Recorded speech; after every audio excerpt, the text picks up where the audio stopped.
Welcome back to the another lecture. आज के इस नए लेक्चर में आप सभी का स्वागत है। आज के इस लेक्चर में हम करने वाले हैं एक नए चैप्टर की शुरुआत जो है इलेक्ट्रिसिटी। ठीक है, लेसन नंबर 11 जिसमें हम पढ़ने वाले हैं भाई विद्युत के बारे में अलग अलग चीजें, जैसे कि विद्युत धारा क्या होती है, और उससे पहले पढ़ेंगे हम विद्युत आवेश क्या होता है, विद्युत परिपथ क्या होता है, विद्युत प्रतिरोध क्या होता है, इन सब चीजों के बारे में पढ़ने वाले हैं। तो सबसे पहला टॉपिक इसमें हमारा आ जाता है विद्युत धारा। लेकिन हमें विद्युत धारा को समझने के लिए सबसे पहले पढ़ना पड़ता है विद्युत आवेश। अच्छा, विद्युत आवेश पढ़ने से पहले हम एक बार एक छोटी सी बात पर चर्चा कर लेते हैं कि क्या आपने कभी सपोज किया कि हाँ भाई अगर लाइट ना हो तो क्या होगा। मतलब आप सोच के देखो, अगर आपके घर में 3 दिन तक लाइट ना आए तो क्या होगा। अरे आपको जितने भी सारे इन्वर्टर वगैरह बैकअप प्लान होता है सब खत्म हो जाएगा। दूसरा, आपका फोन भी डाउन हो जाएगा। ठीक है, मतलब बहुत ही जरूरी है आजकल के टाइम में सबसे ज्यादा जरूरी क्या है, हमारे पास लाइट। ठीक है, मतलब एक जरूरी चीजों में से लिस्ट में जो आएगा उसका नाम मतलब लाइट जरूर आएगी उस लिस्ट में। ठीक, क्योंकि वो हर जगह यूज हो रही है, हॉस्पिटल्स में, ठीक है, स्कूल्स में, ठीक है, या फिर किसी फैक्ट्री या इंडस्ट्रीज में, ठीक है, हर जगह यूज हो रही है। तो light is very important for us in modern time या फिर नाउडेज। तो चलिए शुरू करते हैं आज के इस लेक्चर को, जिसमें हम पढ़ने वाले हैं विद्युत आवेश क्या होता है। विद्युत आवेश, विद्युत आवेश को समझने से पहले आपको एक एक्सपेरिमेंट के बारे में बताते हैं, सभी के सभी ने जरूर किया होगा। हमने क्या करा है, बचपन में हमने प्लास्टिक की एक कहते स्केल होती है ना, प्लास्टिक की स्केल, उसको रब करते हैं, उसको रगड़ते हैं, सिर से रगड़ते हैं। ठीक है, और जब उसको मतलब पेपरों के पास लेके जाते हैं, छोटे छोटे कागज के टुकड़ों के पास लेके जाते हैं, तो वो चिपक जाती है। तो वो चिपक क्यों रही है, उसी को हम कहते हैं चार्ज। हम उसे कहते हैं कि भाई उस पर चार्ज बन चुका है, यानी ये जो चार्ज, हमने इलेक्ट्रिक चार्ज के बारे में पढ़ रहे हैं, तो उस पर हम मतलब बचपन से एक्सपेरिमेंट करते आ रहे हैं, लेकिन हमको ये पता नहीं था। तो आइए चलिए देखते हैं कि भाई वो क्या है। तो बात क्या है, जब हम अपने सिर पर वो कहते हैं प्लास्टिक की या फिर कांच, मतलब ऐसी कोई छड़ रगड़ रहे हैं, ठीक है, या फिर उसे किसी कपड़े से रगड़ते हैं, तो उस पर चार्ज उत्पन्न हो जाता है, आवेश उत्पन्न हो जाता है। ठीक है, और फिर हम जब दूसरे उसके पास लेके जाते हैं, जैसे कागज के टुकड़ों के पास लेके जाते हैं, तो उसको अट्रैक्ट कर लेता है। ठीक है, तो हम उसे कहते हैं कि भाई ये जो हमारे पास स्केल है ये चार्ज हो गई है, ठीक है, आवेशित हो गई है। तो मेन बात, आवेश को हम क्या कैसे डिफाइन करेंगे भाई। आवेश को हम डिफाइन कर सकते हैं एज ए कि भाई विद्युत आवेश क्या होता है, कि विद्युत आवेश किसी वस्तु का वह गुण है, क्या है, ये प्रॉपर्टी है। क्या है, एक प्रॉपर्टी है। कैसी प्रॉपर्टी है, ठीक है, विद्युत आवेश किसी वस्तु का ऐसा गुण होता है कि अगर कोई भी, ठीक है, कोई भी अन्य वस्तु अगर उसके क्षेत्र में आता है तो उसके आवेश का अनुभव यानी उसके बल का अनुभव जरूर करेगा। यानी कोई भी अगर, जैसे मान लो, जैसे कि आप एक चुंबक के पास दूसरी चुंबक लेके आते हो, तो या तो वो पास आती है फिर वो दूर भागती है। इसी तरीके से जब आप किसी आवेश के पास दूसरा आवेश या फिर अन्य वस्तु लेके आओगे, तो या तो वो पास आएगा या वो दूर भागेगा। ठीक है, इसी को हम कहते हैं विद्युत आवेश। ठीक है, अब मेनली बात, हम एक मेन डेफिनेशन में आपको बताता हूं विद्युत आवेश क्या है। विद्युत आवेश किसी वस्तु का ऐसा गुण होता है, ऐसी प्रॉपर्टी होती है जिसके द्वारा अन्य वस्तु उसके क्षेत्र में आने पर किसी बल का अनुभव करती है, आकर्षण या प्रतिकर्षण का अनुभव करती है।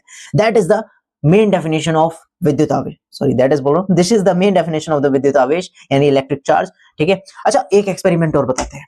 ठीक है, ये सभी ने करके देखना, करके देखना क्या, जब आप मतलब किसी भी चीज को चार्ज करने के लिए, मतलब वो टुकड़ों वाला तो आपने कर रखा होगा, है ना, टुकड़ों वाला जो एक्सपेरिमेंट है वो तो सभी ने कर रखा होगा। लेकिन मैं कुछ एग्जांपल लेना चाहता हूं कि भाई ये किस तरीके से होता है। ये आवेश जो होते हैं दो प्रकार के होते हैं। अच्छा एक बात हो, आवेश को हम क्यू से रिप्रेजेंट करते हैं, किससे, क्यू से। ठीक, और इसका मात्रक क्या होता है, इसका मात्रक होता है कूलाम। ठीक है, कितना होता है, कूलाम, सॉरी क्या होता है, कूलाम। ठीक है, इसको सी से रिप्रेजेंट करते हैं। तो विद्युत आवेश को हम किससे रिप्रेजेंट करते हैं, क्यू से रिप्रेजेंट करते हैं, और मात्रक क्या होता है हमारा, कूलाम। यानी जिस तरीके से हम लंबाई को मापते हैं मीटर में, वजन को मापते हैं किलोग्राम में, उसी तरीके से विद्युत आवेश को मापते हैं किसमें, कूलाम में। ठीक, आइए अब बात करते हैं विद्युत आवेश के प्रकार। विद्युत आवेश मुख्यतः दो प्रकार का होता है, टू टाइप्स होते हैं। कौन कौन से, अरे सीधी बात है भैया, आपको तो इतना तो बेसिक तो हमें भी पता है। ठीक है, आप कहोगे क्या भैया, हमें भी पता है बेसिक क्या होता है। दो प्रकार के होते हैं, पहला पॉजिटिव चार्ज यानी धनावेश, पॉजिटिव चार्ज यानी धनावेश, ठीक है, और दूसरा निगेटिव चार्ज यानी ऋणावेश।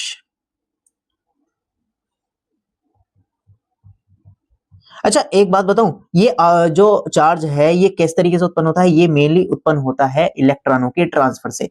किससे, इलेक्ट्रॉनों के ट्रांसफर से। ठीक है, यानी हमें कहते अगर किसी वस्तु को आवेशित करना है तो उसके लिए जरूरी है कि वस्तु में इलेक्ट्रॉनों को ट्रांसफर करवाना है। तो उसके लिए हम कुछ एग्जांपल ले सकते हैं, जैसे हमने क्या करा, एक कहते प्लास्टिक की छड़ ली या फिर कांच की छड़ ली और उसको हमने रेशम के कपड़े से बढ़िया करके मस्त रगड़ दिया, ठीक है, बढ़िया करके रगड़ दिया। तो बात क्या है, कांच से जो है, जो हमारे पास इलेक्ट्रॉन है, देखो मैंने बताया कि आवेश जो है हमारा जो है वो किससे बन आता है, इलेक्ट्रॉनों के ट्रांसफर से, मेनली इलेक्ट्रॉनों के ट्रांसफर से।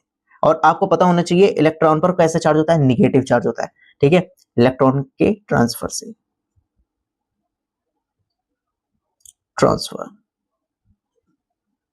ठीक है। अब बात क्या है, ये हमने एग्जांपल में हम देखते हैं कि भाई अगर हम कांच की छड़ को, एक कांच की छड़ ली, ठीक है, कांच की छड़ को हमने एक कहते उससे रगड़ा, कहते हैं रेशम के कपड़े से, ठीक है, ये कांच की छड़ थी, इसको हमने एक ऐसे बना दिया रेशम का कपड़ा, इस कपड़े से रगड़ा।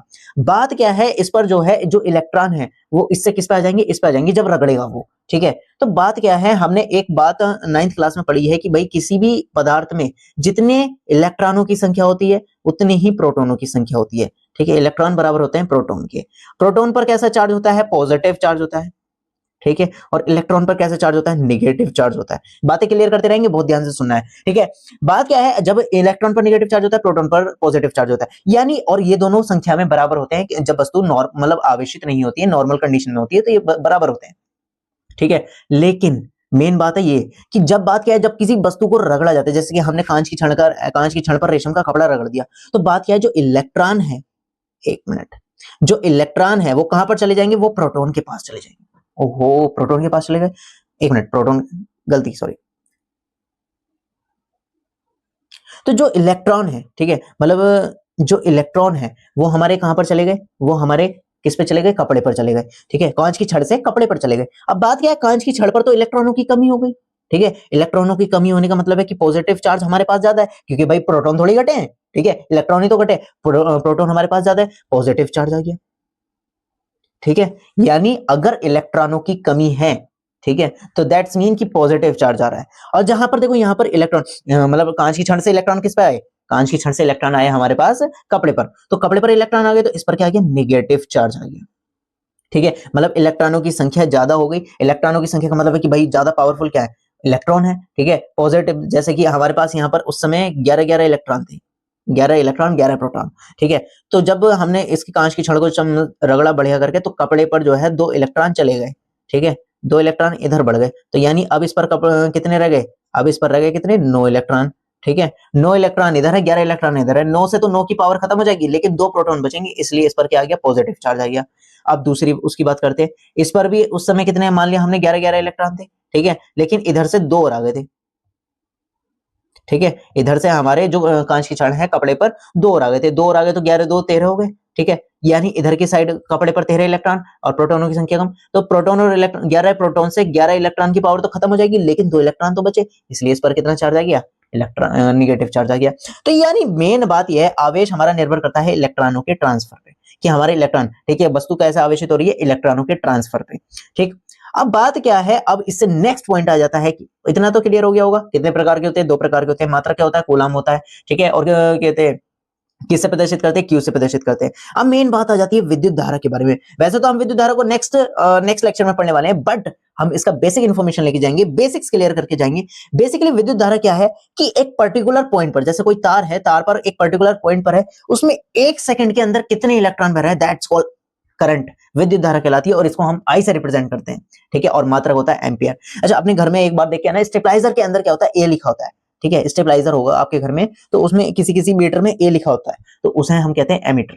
तो बात क्या है, विद्युत धारा क्या है कि एक तार के अंदर पर्टिकुलर एरिया पर, ठीक है, तार के अंदर 1 सेकंड में प्रवाहित इलेक्ट्रॉनों की संख्या क्या कहलाती है, इलेक्ट्रॉनों की संख्या कहेंगे, प्रवाहित आवेश की संख्या कहेंगे, ठीक है, दोनों आपकी आपकी इच्छा है, ठीक है। तो 1 सेकंड के अंदर प्रवाहित आवेश की संख्या कहलाती है विद्युत धारा कहलाती है, ठीक है। और बाकी हम पढ़ने वाले विद्युत धारा और परिपथ के बारे में नेक्स्ट लेक्चर में, मिलते हैं जल्दी नेक्स्ट लेक्चर में। आज का लेक्चर अगर अच्छा लगा हो तो bye bye, see you, tata. एक मिनट, आज का लेक्चर अगर अच्छा लगा हो तो आप सब्सक्राइब करें, लाइक करें, और ठीक है, लाइक करो, सब्सक्राइब करो, tata bye bye, see you. मिलते हैं जल्दी नेक्स्ट लेक्चर में विद अ न्यू टॉपिक, जो कि हमारे पास विद्युत धारा और परिपथ, जिसकी बेसिक जानकारी आपके पास आ चुकी है।